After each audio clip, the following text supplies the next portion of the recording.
Oui, c'est bon. Voilà. Amar.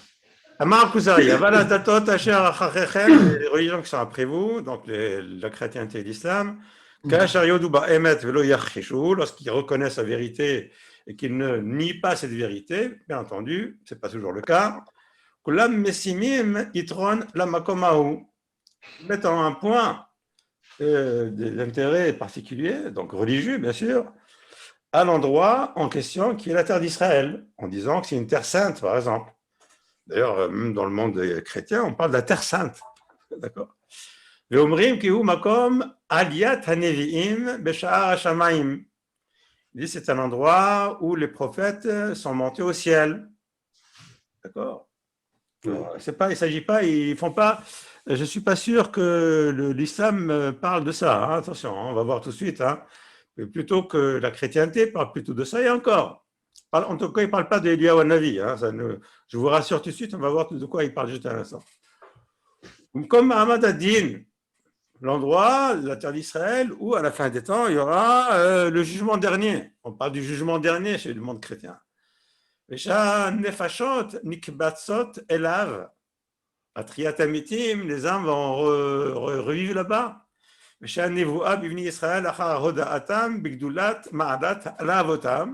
Ils reconnaissent effectivement que nos patriarches étaient des personnages très très élevés.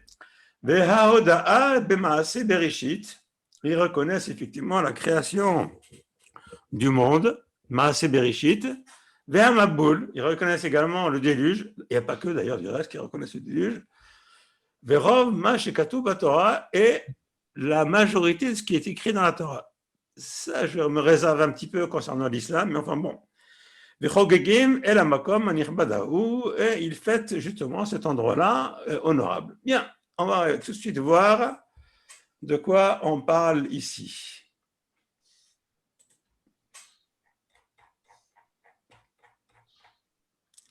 Alors, je vous ai apporté ici, par exemple, concernant les Nosrim, concernant les chrétiens. Vous voyez hein, ce que je vous montre là. Oui, oui. Dans Marc, ici, dans l'île de Marc, le Seigneur, après leur avoir parlé, fut enlevé au ciel. Et il s'assit à la droite de Dieu. Oui, donc le Seigneur, c'est qui? C'est Yeshua, c'est Jésus. Il est monté au ciel, il fut enlevé au ciel et il s'assit à la droite de Dieu.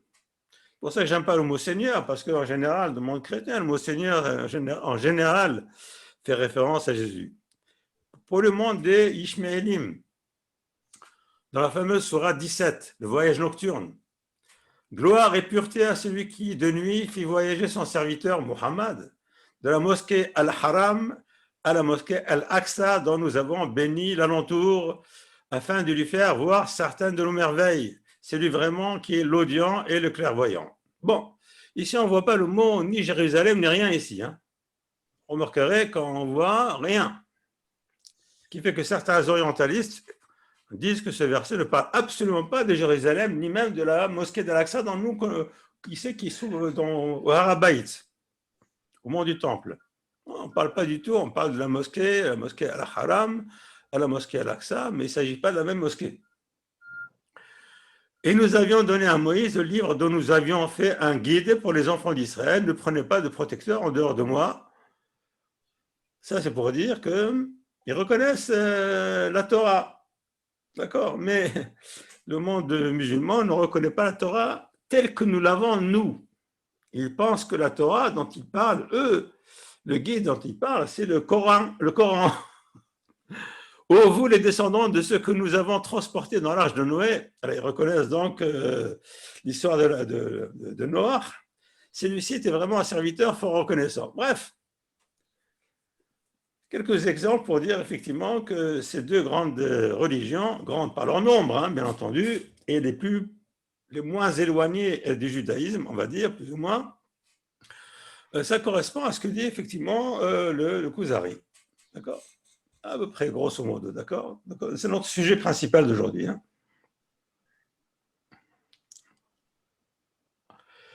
Amar Chaver.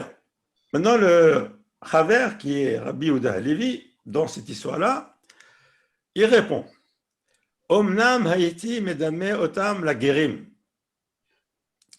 Il dit, cependant, moi je pourrais dire que je les compare plutôt aux guérim. Aux guérim, les guérim, c'est-à-dire les gens qui cherchent à se convertir au judaïsme et à leur approche du judaïsme a priori. Asher lo kiblu kol toldot ha-mitzvot ar shorshehem. Ça veut dire quoi? Ça veut dire que quand un guerre se présente, eh bien, en général, le guerre, il accepte les grands principes. Mais dès qu'on lui parle des mitzvot, ça le barbe un petit peu. Il aime bien les grands principes, mais quand il s'agit des mitzvot, dans un premier temps en tout cas, hein, il est un petit peu apeuré. Loulé shemaasehem sotrim et divrehem. Ah, ce que dire ici, il veut nous raconter ici que ces grandes religions,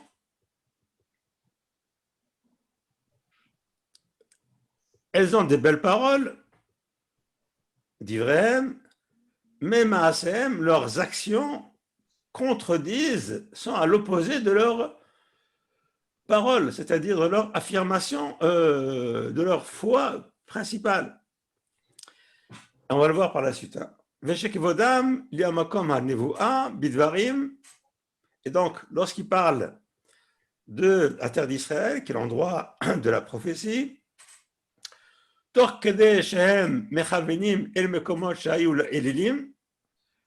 il pense en même temps, non pas à Yerushalayim et à la Terre Sainte, mais il pense plutôt à des endroits qui étaient donc réservés à la Avodah Zara, à l'idolâtrie, en particulier la Mecque et Rome.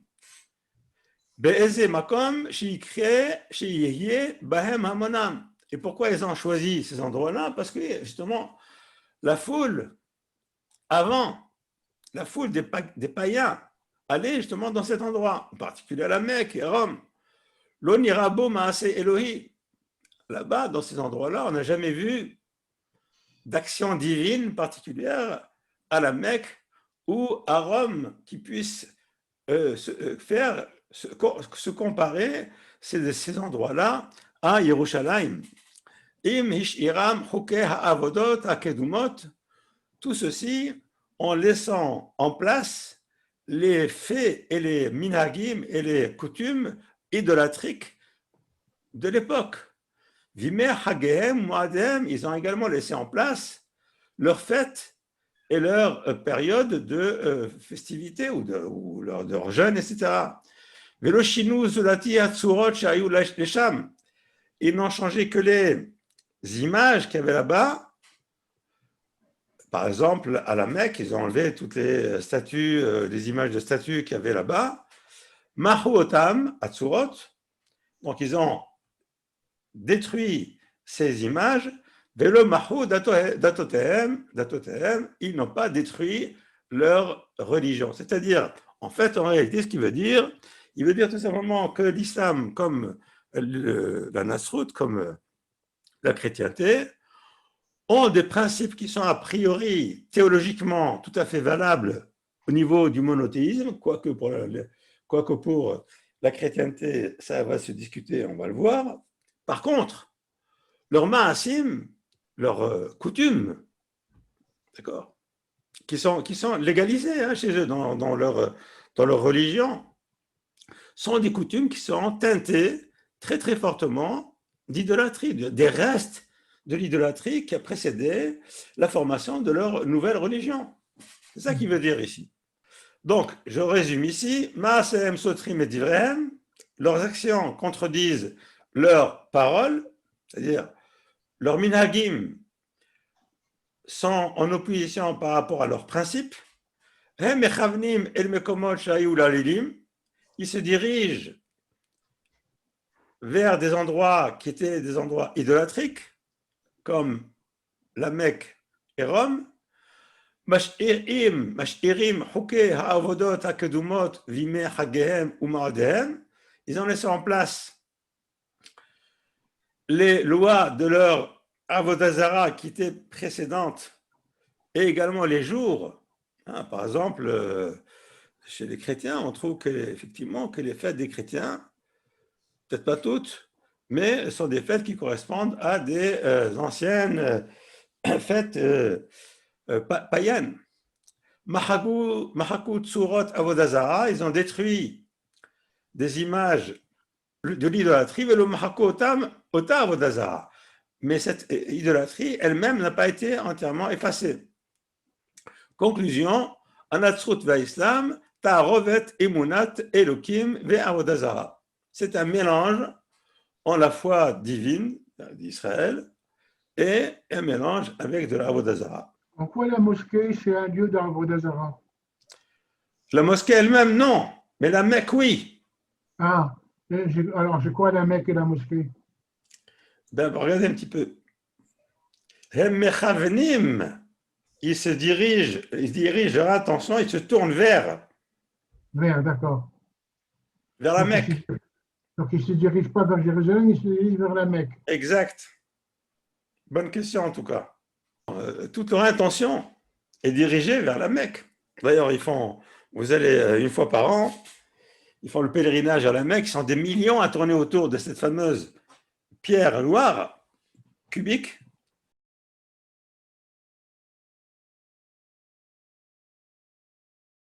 qui est un vestige de Avodazara, ça c'est connu ça. C'est très connu. Ils sont des millions à y aller. Au sujet de l'idolâtrie des nosrim, des chrétiens et des musulmans, j'ai entendu dire récemment que c'est des restes un petit peu anciens, archaïques. Et ils savent que c'est de l'idolâtrie.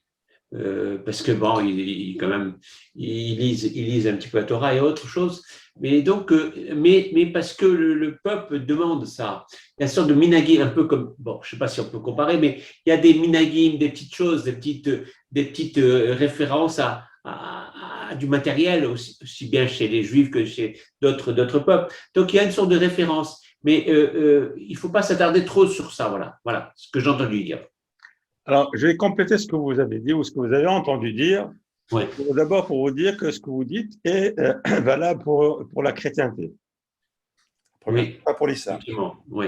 La deuxième chose, c'est que c'est vrai qu'il y a une thèse qui est celle des Tosfot qui disent très clairement en particulier que le monde chrétien, les gens en général, ne croient pas trop. Mais par contre, les curés, les moines, etc., tout ce qui concerne le monde théologique, la sphère théologique concrète, humaine, elle-même, eux, ils y croient vraiment. Pour eux, c'est vraiment... nous considérons que eux sont des Ovdei Avodazara, ce qui n'est pas vrai en général chez les gens, le commun des mortels chez eux, qui ne croient pas trop, si vous voulez, à toutes ces choses-là. Qui a plutôt des minhagim. Eux, par contre, ont des minhagim qui ne sont pas trop. Ils font ça parce que leurs parents les ont éduqués comme ça, donc ils font un arbre de Noël, comme ça, stam. Non pas qu'ils croient que c'était comme ça arrivé, qu'il est descendu, qu'il est monté au ciel ou des choses comme ça. D'accord. C'est une idée, ça, qui peut se défendre d'ailleurs, attention. Alors, le Kuzari apporte ici un élément supplémentaire, Kim'at she'amar ki kol ma'a she'amar haboré, va'avata sham Elohim acherim etzva even. Alors, attendez, j'ai oublié quelque chose comme... Si, c'est bon là. Va'avata sham Elohim acherim etzva even, ve'nishna pa'amayim. Donc, l'arbre de pierre. Dans la paracha de Kitavo, c'est marqué que si le Ham Israël continue à fauter, il va être exilé, et il va être exilé parmi les peuples, et c'est marqué Ve'avata sham Elohim acherim etzva even. Tu serviras là-bas des idoles qui sont faites en bois et en pierre. Et c'est vrai qu'on le voit également, d'accord, à d'autres endroits dans la Torah, dans le Chumash. Et comme la Torah ici a marqué Elohim Acharim, elle a ajouté Etzva Even, en bois et en pierre. Les Mfarshim, en particulier Rabbi Yehuda Levi, il dit Hu remez el ele asher hem meromimim et ha'es va asher hem meromimim et ha'even. C'est une allusion, ce mot etz et even, c'est une allusion à ce qui sanctifie la pierre et le bois. On parle ici de la croix et de la Kaaba qui se trouve à la Mecque. Qui est la pierre, la fameuse pierre de la Kaaba qui se trouve à la Mecque. Donc, chez Rabbi Yehuda Levi, il pense que ce verset ou ce genre de verset qui parle de Elohim Acherim Etzva Even, là où on sera, là où nous sommes exilés, encore aujourd'hui malheureusement, là où se trouvent les idoles faites en pierre et en bois, ça fait allusion à la chrétienté et à l'islam. Il n'est pas le seul à croire ça. Le Rabbi Avraham Ben Ezra, le Rava aussi, c'est pas la même chose. Et d'autres également. La plupart des Mfarshim d'ailleurs pensent que c'est comme ça. C'est défini comme Elohim Acherim. Oui, Elohim Acherim. Elohim Acherim, des divinités qui n'ont rien à voir avec le Boré Olam, qui sont simplement des idoles. Elohim Acherim.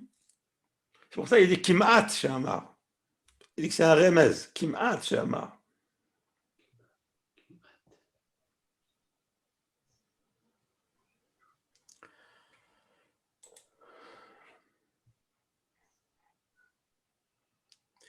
Alors regardez, j'ai trouvé quelques références. Dans Parashat Kitavo, Yolech Hashem otra et malkecha asherta kimalecha el goy asher lo yadata. Dieu, donc, ton Dieu t'exilera, toi et ton roi, dans une nation que tu ne connais pas, ni toi, ni tes ancêtres.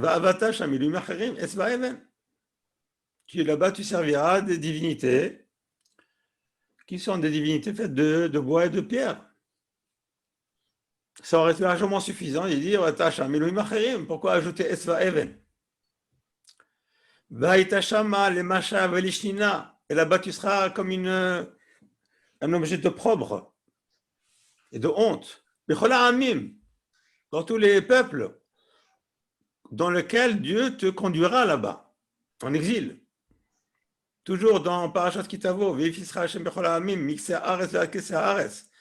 Dieu t'exilera dans les nations qui se trouvent d'un confin du monde à l'autre confin du monde. Tu serviras d'autres divinités que tu n'as pas connues, ni toi, ni tes pères, qui sont faits de Etzva Even. Toujours à chaque fois, on amène ce mot Etzva Even.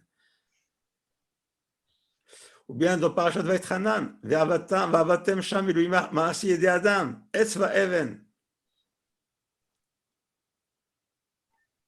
Tu serviras là-bas des divinités faites par la main de l'homme, Etzva Even. Asher lo yir'un, velo yishme'un, velo yochlun, velo yiruchun. Ces divinités qui sont faites en bois et en pierre, qui ne voient pas, n'entendent pas, ne mangent pas et ne sentent pas. Et là, ici, le Rabbi Yehuda Levi nous amène ici un mashal. Mashal, c'est-à-dire une allégorie. Donc, c'est une allégorie qui montre comment ces religions se comportent vis-à-vis de la terre sainte d'Israël.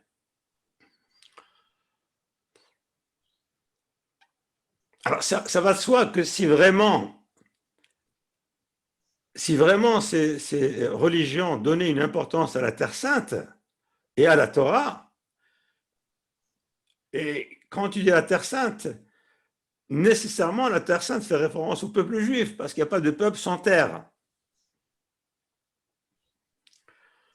Et donc, par conséquent, si vraiment tu donnais un kavod, une importance particulière à cette terre sainte, alors tu devrais à ce moment-là comprendre ce qui se passe dans l'histoire juive, évidemment, bien sûr. Non, il dit non, non, non, pas du tout. Non, je vais vous donner un machal, je vais vous donner une allégorie pour vous montrer que ce n'est pas ça du tout. Par exemple, imagine par exemple que Alozé qui mishi yirtse de Asher ben Adam, quelqu'un, un manhig, donc un dirigeant qui veut conduire les gens, kulam el makom et makor hashemesh, à l'endroit où se trouve la lumière, c'est-à-dire l'endroit où se trouve le soleil, qui est enehem trutot, parce que ils ont des yeux avec lesquels ils ne voient pas très, très bien, ils voient flou. Ils se trouvent dans un endroit où il y a du soleil, d'accord, mais ils n'arrivent pas à voir le soleil parce que leurs yeux sont flous. Il leur dit, écoutez, puisque vous ne voyez pas le soleil, je vais vous emmener dans un endroit où vous allez voir le soleil. Alors, il les prend de l'endroit où il y a le soleil, mais ils ne peuvent pas voir parce qu'ils ont les yeux qui sont flous. Velo yachlou lirot, velo mas'ou mekoma, lo yisichou lirot or Hashem be'eretz Israël. Bien sûr, eux, c'est des goyim qui sont entachés de Avodah Zarah, donc ils ne peuvent pas voir la lumière divine qui est en Eretz Israël. Menassa otam el kotev atzafon, ou el kotev adarom. Et ils les entraînent vers le pôle nord ou vers le pôle sud. Pôle nord, Rome, pôle sud, la Mecque.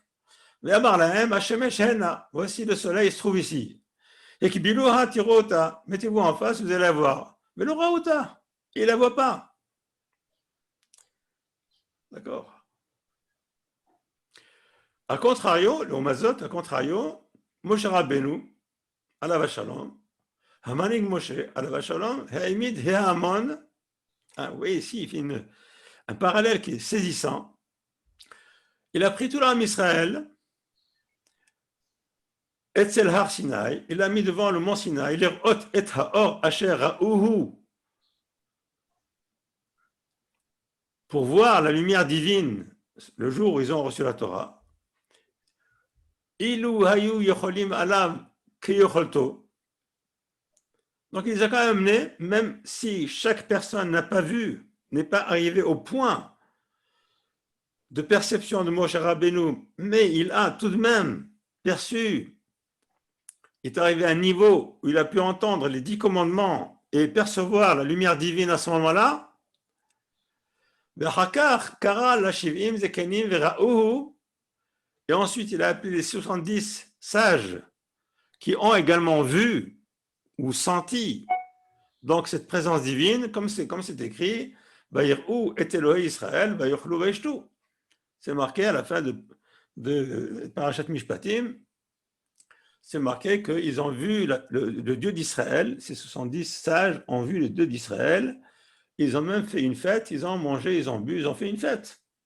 Tellement, c'était quelque chose qui était véritablement le contraire de ces religions, à savoir, Moshe Rabbeinu, au contraire, a montré, a amené les enfants d'Israël à l'endroit de l'émanation de cette lumière divine, afin qu'eux aussi, ils sachent ce qu'est cette lumière et que ceci pénètre dans leur conscience et se transmet de père en fils, de génération en génération, jusqu'au jour d'aujourd'hui. Donc, la conclusion de tout ça, Hayadut ena maounyanet geyur goim Torah, les Torah d'Israël, le judaïsme n'est pas intéressé, n'est pas prosélyte. Hi ken maounyanet geyur goim les sheva misot shel bnei Noach. Par contre, effectivement, nous sommes intéressés à convertir les goyim aux lois noachides, aux 7 lois de Noach, mais pas spécialement à la Torah d'Israël, parce que la Torah d'Israël, les goyim, pour eux, c'est impraticable, impossible, c'est impossible. D'accord. À moins qu'une personne va vraiment se convertir à la Torah d'Israël et appartenir au peuple juif, sinon, on n'a absolument, nous, aucun intérêt à les convertir à la Torah d'Israël. C'est trop compliqué pour eux, mais ça suffirait pour eux uniquement les lois de Noach. Ça suffirait largement pour eux.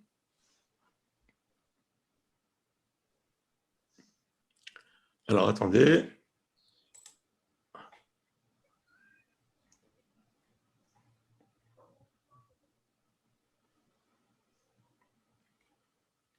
Alors,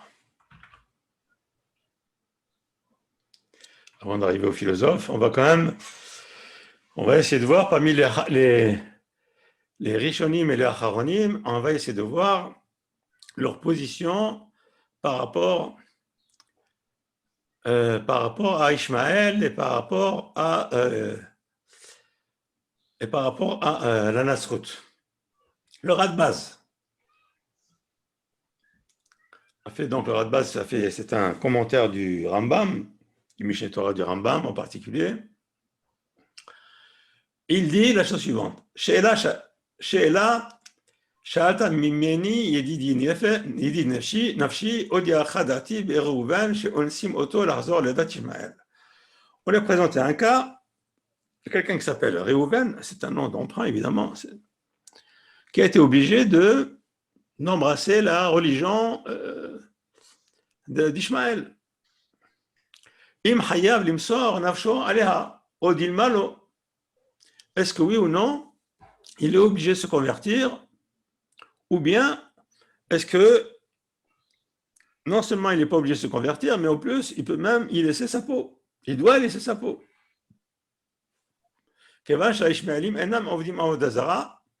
Étant donné qu'on sait que les Ishmaélim ne sont pas des vrais idolâtres, ils sont des monothéistes sur lesquels, sur le plan théologique, il n'y a absolument aucun problème. Comme a écrit le Rambam,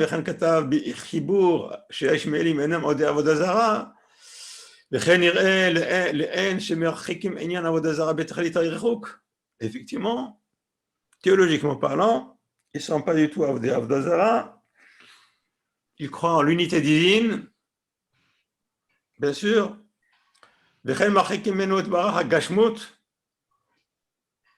Aucune Avodah Zara chez eux.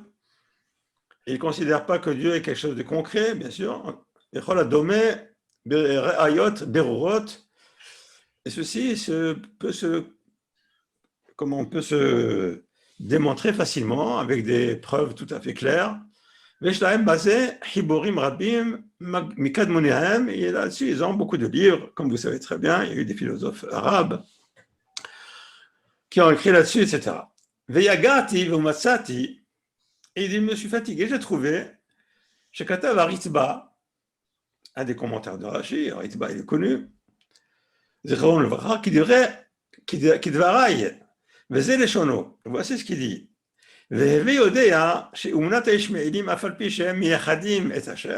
Sache que les musulmans, bien que ce sont des monothéistes,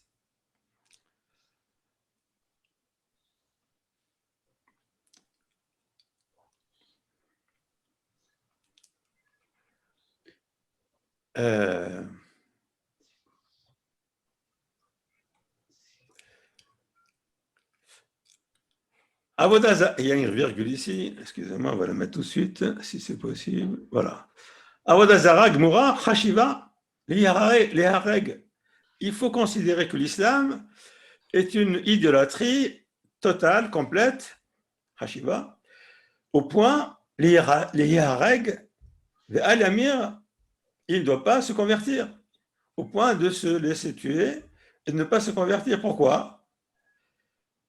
On va se mettre ici une petite virgule. Sha'are hamodeh be'umunatam kofer betorat Moshe. Car, écoutez bien ce qu'il dit, celui qui reconnaît l'islam, automatiquement, il renie la Torah. Pourquoi ? En disant She'ena emet kemot-shehi be'adenu. Pourquoi ? Parce que l'islam, à contrario de la chrétienté, qui eux reconnaissent l'Ancien Testament, l'islam ne reconnaît pas l'Ancien Testament.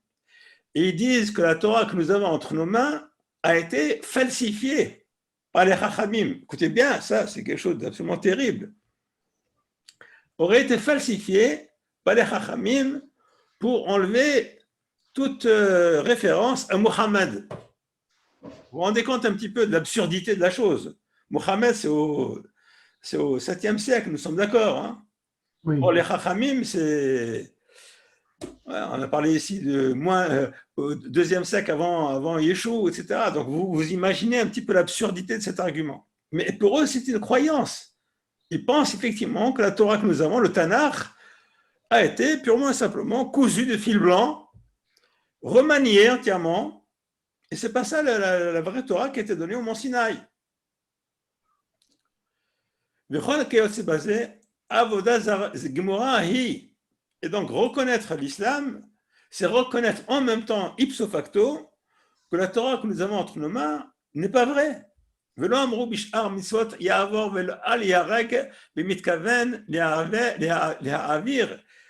là, et donc, quand on dit qu'il faut se laisser tuer, d'accord? Quand on dit que, à propos des autres mitzvot, qu'il doit se transgresser la Torah et ne pas se laisser tuer, ça veut dire quoi? C'est Bemitkaven Yaavir Ele Ela Kishomrim Lo Chalel Shabbat Kedele Avor Al Datra.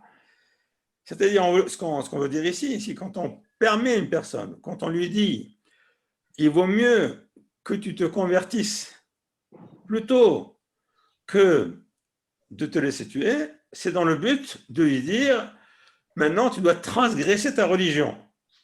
D'accord? Lo sheyomru lo chalel shabbat kemodeh she'en torah emet. Non pas pour lui dire que tu dois transgresser le Shabbat tout en reconnaissant que ta Torah n'est pas vraie. Ça veut dire tout simplement qu'on lui dit tu transgresses Shabbat, mais quand tu transgresses Shabbat, tu transgresses ta religion, mais on ne lui dit pas que ta religion est totalement fausse. On ne lui dit pas ça. On lui dit simplement ce qu'on te demande de faire, c'est de transgresser Shabbat ou de manger du porc ou des choses comme ça. Mais on ne lui dit pas attention, tu dois reconnaître que ta Torah, elle est fausse. Elle est complètement fausse, faite de cousu de mensonges, bien sûr.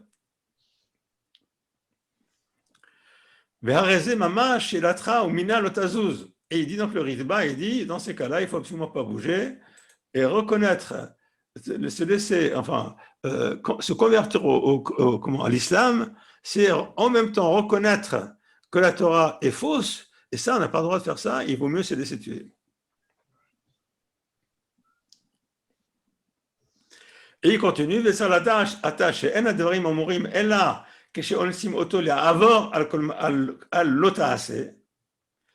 est vrai que quand on lui dit, par exemple, de transgresser une interdiction, transgresser une mitzvah, un précepte qui est un précepte négatif, dans le Torah qui dit, il ne faut pas faire ça, mais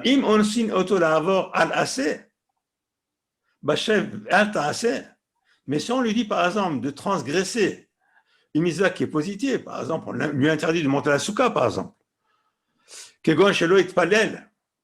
Comme par exemple, qu'on lui interdit de faire la prière. Ou qu'il ne doit pas mettre les tzitzit ni mettre les tfilin. Et que c'est basé. Dans ces cas-là, effectivement, elle a le droit de transgresser et ne pas se laisser tuer. Étant donné que c'est quelque chose qui est shev ve'al, c'est-à-dire tu ne fais rien. On te demande de rien faire, tu ne fais rien. D'accord? Étant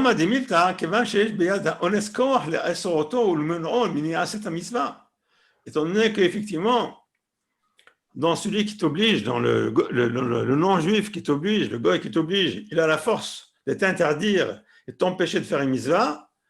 Et donc, par conséquent, toi, tu es anus. D'accord? Anus, ça veut dire tu es dans une situation de cas de force majeure. On t'interdit de faire quelque chose. On ne t'oblige pas à faire quelque chose, on t'interdit de faire quelque chose.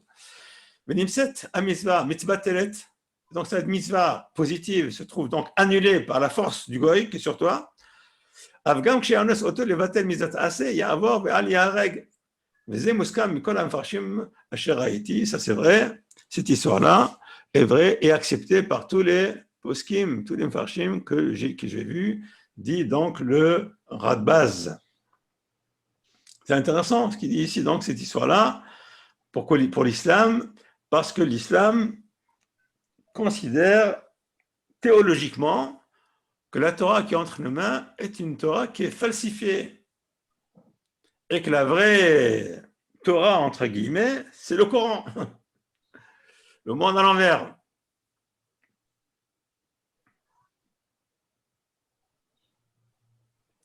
Alors, le Ran, par exemple, Rabbi Nounissim, Maseret Sanhedrin, page 61, Moudbet. Yachol afilu na'avod kehaman.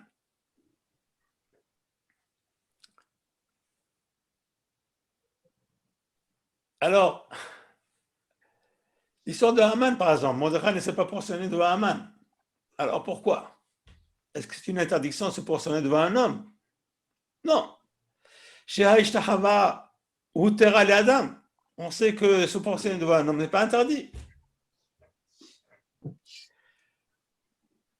L'Ishtahava Tefanam, le Chabedon, et de l'honorer. Aval imaya Haïshtahavat shel Elahut. Mais si cette prosternation est une prosternation divine,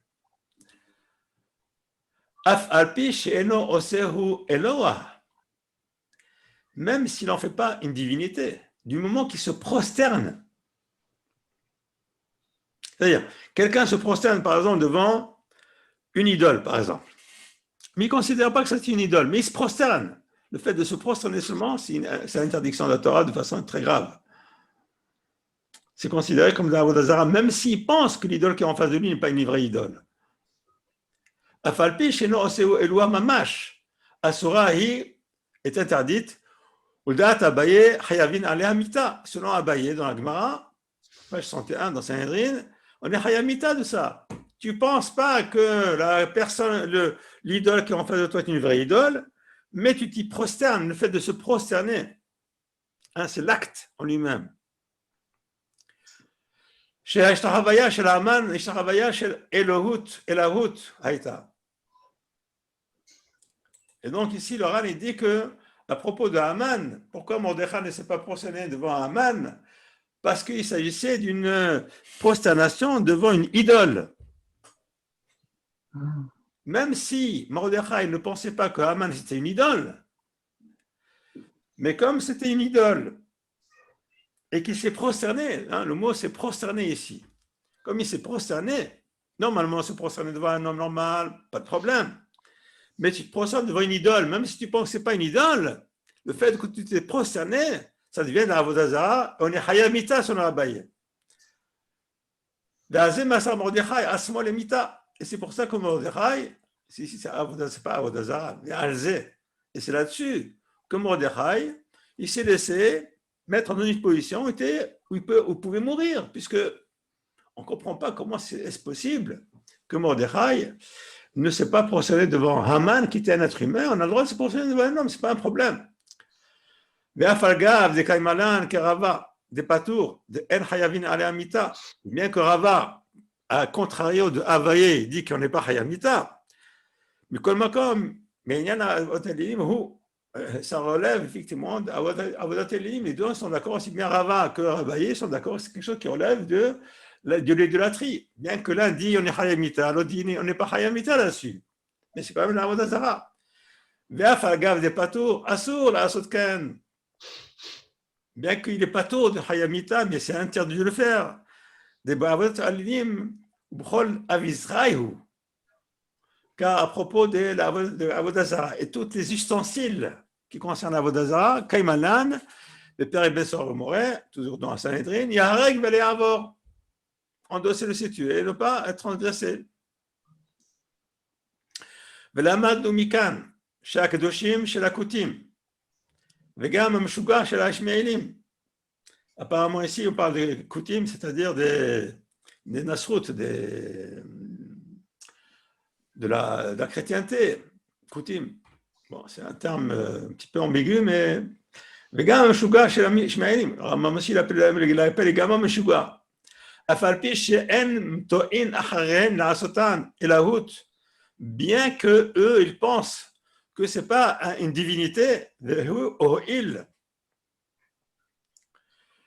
Ou Mishtahavim Fnehem, Mishtahavaya Shel Elahut, étant donné qu'ils se prosternent devant, eux ils se prosternent, que les Arabes, que les musulmans, ou les chrétiens se prosternent devant la croix, ou se prosternent devant Muhammad, ou devant son effigie, comme si c'était un dieu. Vous lisez bien ce que je dis. Din avodat elim yesh lahem. Ils sont considérés comme de l'avodat zara, les chol davar, pour toutes choses, assour, chez l'avodat elim. Donc, ici on a deux choses qui sont intéressantes. Ici, étant donné que ces religions considèrent l'un son prophète, l'autre son Dieu, comme des vrais dieux, donc nous prosternons, si nous on devait se prosterner devant eux, ce serait considéré comme de la avodah zara. Ça c'est un premier point. Le deuxième point, d'accord, je ne sais pas si vous vous souvenez, le deuxième point, à propos du ritba, qui dit que c'est quelque chose qui considère comme de la avodah zara. Pourquoi? Parce que les Ishmaélim en particulier, on parle des Arabes, des musulmans. Pourquoi? Parce que eux, théologiquement, ils pensent que notre Torah à nous est falsifiée, elle est fausse. On l'a falsifiée. Les Chachamim l'ont falsifiée. Donc, elle est fausse. Et donc, reconnaître l'islam, c'est en même temps reconnaître que notre Torah est fausse. Et là, c'est interdit, complètement, ça s'appelle l'avodah zara. Rappelez-vous de ces deux arguments qui sont très importants, hein, parce que le Rambam en particulier ne considère pas que l'islam est de l'avodah zara. Ça, il faut le dire. Par contre, le Rambam considère que la chrétienté, c'est de l'avodah zara.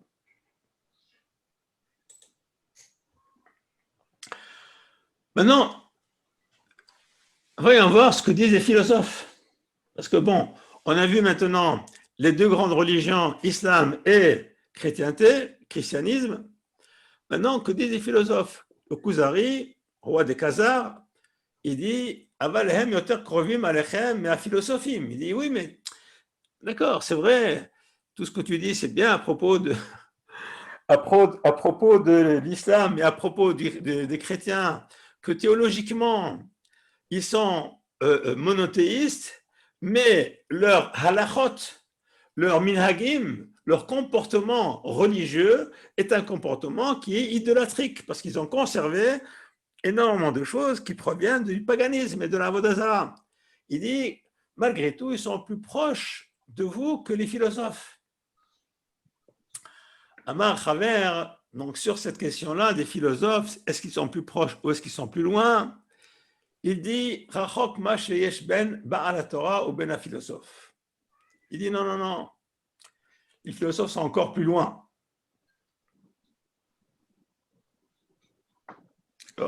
Qui ba'al la Torah mevakesh ha Elohim le to'alot gedolot. Car celui qui croit en Dieu, qui croit à la Torah, il pense s'approcher de Dieu. Il pense acquérir une sainteté spéciale. S'approcher de Torah, à des élévations, des grandes élévations. Il veut s'approcher d'Akadosh Baruch Hu. Zula to'elet yediato oto. Mais surtout, il n'a aucune intention de connaître Dieu lui-même. Il veut s'approcher, mais il ne peut pas connaître Akadosh Baruch Hu. Lo yirani adam vachai, c'est marqué dans la Torah, lo yirani adam vachai, un homme ne peut pas me voir. Alors que les philosophes, mais le philosophe, lui, veut connaître Dieu en substance. Il veut connaître Dieu lui-même. Pourquoi? Parce qu'il cherche à objectiver comme si c'était un objet de science ou un objet de philosophie. Alors que celui qui croit en Dieu, il veut s'approcher de Dieu, il veut ressentir sa lumière, il veut s'élever. Mais il ne cherche pas à objectiver Chas v'shalom, bien entendu que non. כאשר הוא מבקש שיספר הארץ על הדמיון שהיא במרכז הגלגל הגדול ואינה במרכז הגלגל המזונות, parce qu'il compare Dieu exactement comme si c'était un objet d'étude, Comme par exemple de savoir si la Terre se trouve au centre du système solaire, si elle se trouve au centre de l'univers, je ne sais pas quoi, enfin, bref. וזולזה מההיה דעות ומשורש אמונתם שהם אומרים לא ייטיב השם ולא ירע. En plus de ça, les philosophes, eux, ils pensent dans leur croyance, emunatam, en disant que Dieu, ils croient en Dieu, d'accord, mais ils croient en Dieu, mais ils pensent qu'il est loin de tout, qu'entre le Créateur et la création, il y a une telle distance qu'il ne s'occupe pas de nous. L'oyetiv, l'oyarea, il ne fait ni bien ni mal, il ne s'occupe pas de nous. Donc il n'y a pas d'ashgacha, il n'y a pas de providence divine. Il ne punit pas les méchants et il ne récompense pas les bons et les justes. Et ces philosophes qui croient à l'éternité du monde, comme Aristote, etc. Même aujourd'hui d'ailleurs, quoique maintenant aujourd'hui les choses commencent à changer. Mais en général, le philosophe ou l'athée pense que le monde a toujours existé. Oh, pourquoi voudriez-vous que ça a changé? Ah, le monde éternel, oui, le monde éternel. Mais tu crois en Dieu? Oui, je faut croire en Dieu. Mais alors quoi alors? Bon, le monde éternel, je ne vois pas pourquoi ça a changé. Aujourd'hui, c'est vrai que ça a changé. Maintenant, les scientifiques croient de plus en plus qu'il y a eu un Big Bang, etc. Il y a un début, etc. etc. Bref. Mais avant, ce n'est pas comme ça. Le Yireh Shaya Olam Klal Ne'adar Hachinivra. Il n'a jamais pensé que le monde n'a jamais pu exister avant. Avant, l'osar ve le yasour. Mais il pense que le monde n'a jamais bougé, il ne bougera jamais. De la même façon que Dieu est éternel, le monde aussi, l'univers aussi est éternel. D'accord? Vehu, ça c'est une conception philosophique de l'époque. Vehu, qui a existé jusqu'à il y a encore peut-être une cinquantaine d'années à peine. Ça existait encore. Il pensait, le monde scientifique pensait également, bien entendu philosophique, mais scientifique pensait également que le monde a toujours existé, l'univers a toujours existé. Mais chez aussi bateau vilato, et que Dieu il a la cause de l'univers, et que l'univers que Dieu qui est la cause de l'univers, eh bien, cet univers n'a jamais bougé, étant donné que sa cause elle-même n'a jamais bougé. D'accord. Maintenant, au jour d'aujourd'hui, atterrissons maintenant au jour d'aujourd'hui. Au jour d'aujourd'hui, on a un monde qui, il faut le voir, on a un monde qui est en train de se transformer de fond en comble, vraiment de fond en comble. Et on est en face de ce qu'on appelle aujourd'hui le postmodernisme, ou le progressisme radical et athée, le progressisme fanatique, dangereux, très dangereux pour l'ensemble de l'humanité. Et pour cela, je vous conseille de lire un article, entre autres, il y a énormément de choses à lire là-dessus, c'est pas le moment de faire un cours là-dessus, simplement pour vous aiguiller. J'en reviens à ce que je disais tout à fait au début, le monde bouge. Bien que notre ami Richard avait dit au début qu'il n'y a rien de nouveau sous le soleil, je dis que oui, il y a beaucoup de nouveau sous le soleil, malheureusement. Regardez, j'ai lu ces derniers temps un article. Elle s'appelle Gali Batrorin. Et elle écrit la chose suivante. Moi, je ne vous lis pas en hébreu, je vous le lis en français directement, puisque je le traduis. Ça, c'est juste un petit bout. Je vous donnerai l'adresse de l'article en question. Elle a un site internet, d'ailleurs, je vous le montrerai, etc. Le postmodernisme est né d'une naissance par le siège, et non pas une naissance par la tête. Juste au cours des années où les néo-marxistes étaient installés dans une académie en Californie après avoir échappé à la terreur des nazis pour dire aux enfants de la nation la plus prospère, c'est-à-dire les États-Unis, de l'histoire, de l'humanité, qu'ils vivent dans le pire monde possible. Alors, regardez, c'est un petit peu quelque chose d'absolument contradictoire. Des néo-marxistes sont installés en Californie après avoir eux-mêmes échappé à la terreur des nazis. Et ils sont venus en Californie, aux États-Unis, pour dire aux Américains, c'est-à-dire la nation la plus riche, la plus prospère de l'histoire de l'humanité, qu'ils vivent actuellement dans le pire de tous les mondes possibles. Et c'est comme ça qu'ils arrivent à enrôler dans cette espèce de folie des millions de personnes. C'est absolument incroyable. Vous allez là-dedans, dans ce galibatrorin.com, ou vous allez là-dedans, vous l'envoyez d'ailleurs sur le groupe WhatsApp, pour trouver tout l'article.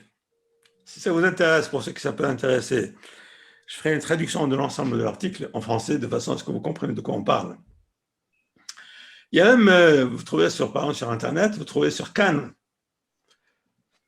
la radio d'État, j'allais dire, hein, israélienne, Lama Ifsakti Liatzbea Meretz, parce qu'elle faisait partie de Meretz, cette dame-là. Pourquoi j'ai cessé de voter Meretz, Vitralti Liot Yamanit, et j'ai commencé à devenir adepte de la droite israélienne. Vous trouvez cet article-là, je te montre en Cannes.